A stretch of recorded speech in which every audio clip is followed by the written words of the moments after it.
Moi, j'ai une culture scientifique qui m'a toujours questionné, naturaliste, donc j'ai toujours été attentif à l'évolution de mon environnement, de la biodiversité, de l'agriculture, donc métier que j'exerce depuis 40 ans. J'ai bien vu qu'il y avait une dégradation constante de notre environnement,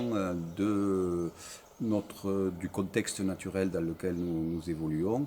Et petit à petit, ça a affermi ma conviction de la nécessité de travailler dans ce qu'on appelle l'écologie, c'est-à-dire le fait de ne plus séparer l'humain et le non-humain, mais de bien réunir ensemble toutes les communautés d'êtres vivants qui sont sur un territoire de façon à pouvoir construire réellement quelque chose qui soit réellement durable.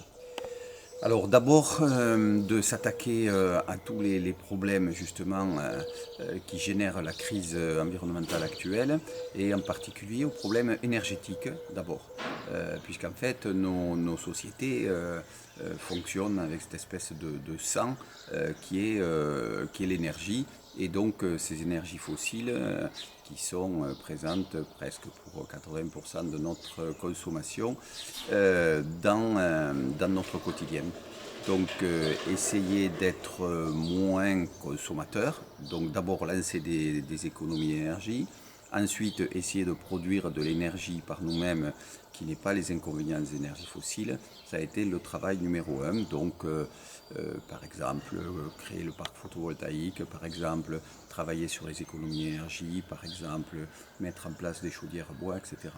Ensuite travailler sur tout ce que peut faire une commune, aider à la défense de la biodiversité, encourager l'agriculture biologique quand c'est possible pour les agriculteurs, essayer de mettre en place des mesures qui vont aider les communautés vivantes à se maintenir sur le territoire en dépit du réchauffement climatique.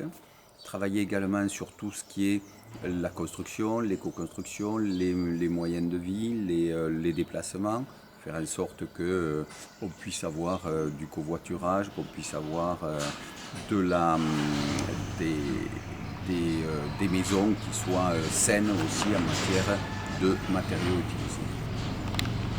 Donc de ce qu'on vient de dire, on se rend compte que c'est un changement de paradigme complet qu'il faut faire parce qu'on ne peut pas continuer à bâtir un monde qui soit basé sur l'exploitation du vivant, la dégradation du vivant. C'est un monde qui est invivable et qui nous conduit à des catastrophes. Donc c'est important d'imaginer qu'est-ce que peut être un autre monde qui va émerger forcément de celui-ci et qui va être un monde dont on n'a pas encore idée parce que il va complètement bouleverser les moyennes, il va bouleverser les données, il va bouleverser nos habitudes, etc.